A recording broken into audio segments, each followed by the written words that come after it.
playing video games all day, building a community on Twitch, maybe even, making a living from it sounds amazing, right? Yeah. The ultimate dream job. Yeah, absolutely. Ditching the 9 to 5 for, like, fun and followers. But what happens when that dream starts to feel more like a nightmare? When it turns into this constant battle against exhaustion, against, well, burnout?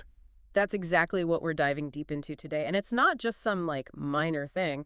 It's a really significant issue for streamers trying to make it work. Right. It's becoming a huge topic. And to really get a handle on it, we've looked at it from a bunch of different angles. We've got news reports, places like Slashdot, NPR, highlighting how real this struggle is. hmm And there's also the bigger picture from The Guardian, looking at the intense world of online creation generally. Yeah, and plus there's a specific guide we found on how streamers can actually, manage burnout. hmm And maybe most importantly, we've really dug into the conversations happening on places like Reddit.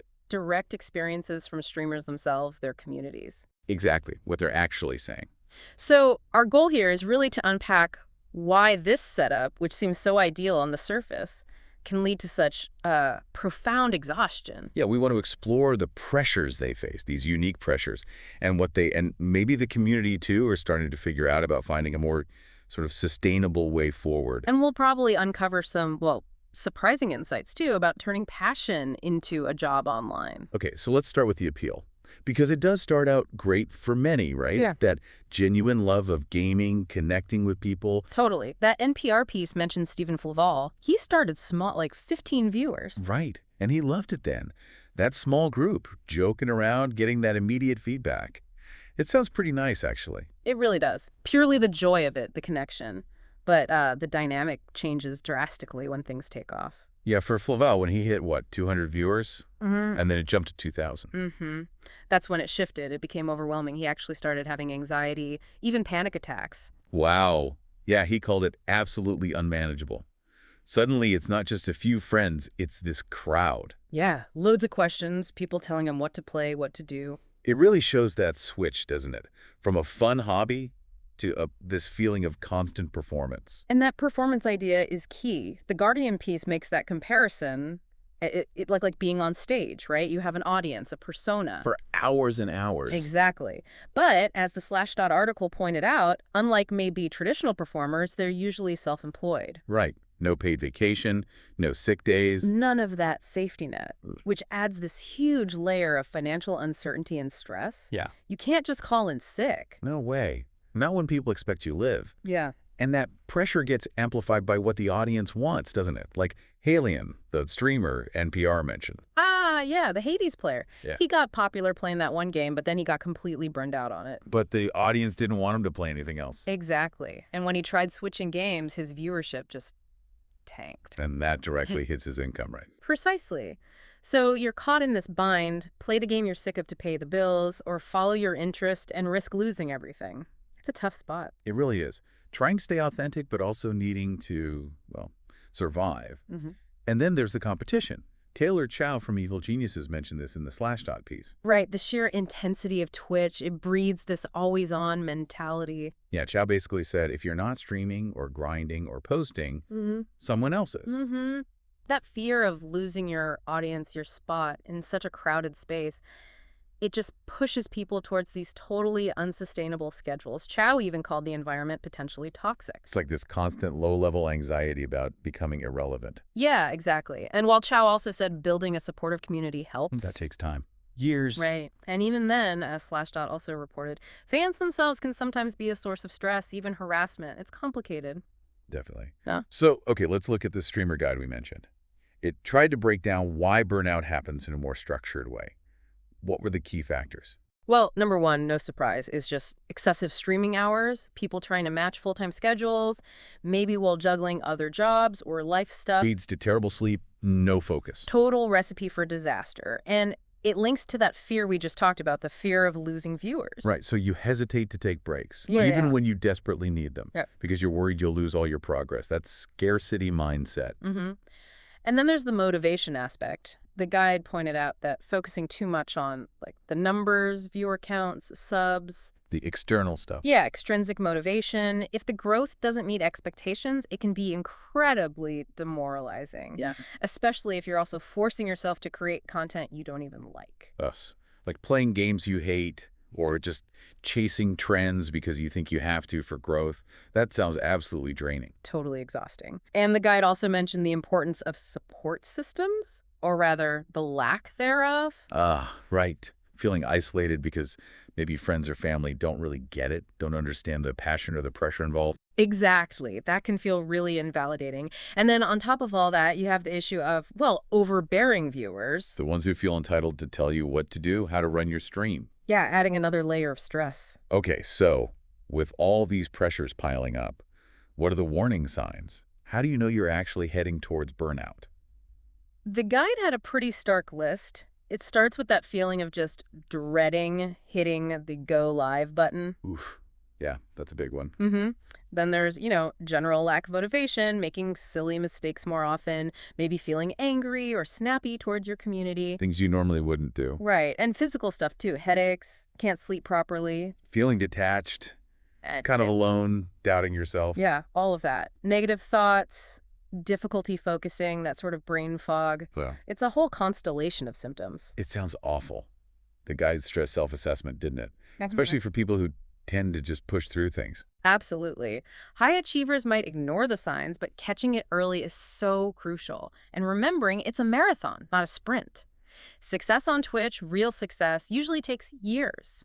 Pushing for quick results is often a fast track to burnout. Makes sense. So if someone is recognizing these signs, what can they actually do? What are the solutions? First step, according to the guide, take a proper break. Like a real one.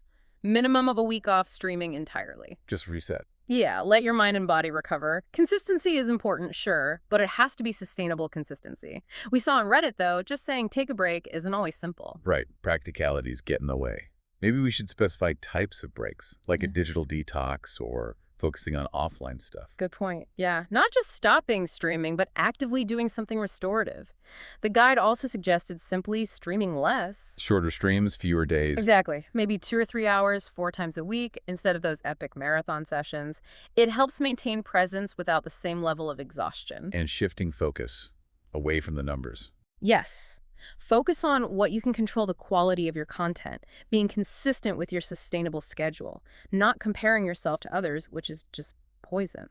And crucially, streaming stuff you actually like. Right back to that intrinsic motivation. If you're passionate, the content's better, and it protects you from burnout. The guide even mentions smaller streamers finding success with niche games they love. Finding your tribe, even if it's smaller. And setting boundaries is huge. Enforcing rules, banning people who are toxic or demanding, protecting your space. Got to protect your peace. And the simple stuff, too, like drinking water, stretching. Sounds basic, but easy to forget when you're locked in for hours. And finally, communication. Telling your community you need a break, managing expectations. Okay, so that's the advice side. But let's get into those raw experiences from the Reddit discussion. That really brought it home, didn't it? It really did. There was one streamer, Tokyo Terpster, who talked about being burnt out on gaming itself. Wow, so the core activity. Yeah. When you lose the passion for the very thing your stream is built around, how do you even go live? The enjoyment is just gone. That's tough. And they also mentioned underlying stuff, right? Like depression, making the burnout worse. Mental health issues can really amplify everything and make gaming feel like the lowest possible priority, even if it's technically your job. It's that weird paradox. Wanting to stream, needing to stream, but having zero desire to actually play the games. Exactly. And for Tokyo Terpster, their options felt really limited. Small town, money constraints, hard to find other hobbies or distractions. It shows how tied up their identity and livelihood was with gaming. Totally. And the community suggestions on Reddit, take a break, try challenges, do non-gaming stuff. They often weren't feasible for this person, right? Yeah. Lack of interest, setup limitations, even low viewership making chat interaction hard. Yeah, all valid reasons why the simple solutions aren't always simple. And this connects to a big theme on that thread. Streaming becoming a job instead of a hobby. That shift changes everything. So many comments about the fun just evaporating once income becomes the main driver. Pressure, obligation.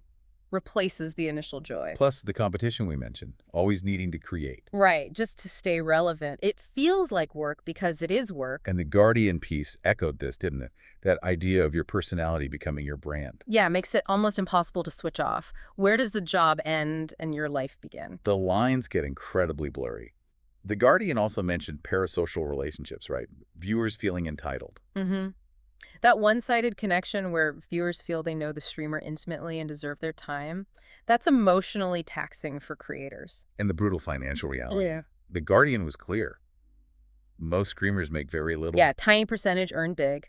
Huge financial stress for most, on top of the crazy long hours Pokemon and others have talked about. It all paints a pretty intense picture. So what's the path forward?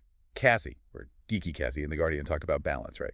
Yeah, consciously stepping away from the screen, engaging with real life, that seems crucial. And maybe redefining success, not just chasing fame. Exactly. For Cassie, it was about impact, sustainability, finding meaning beyond just the numbers, a different perspective.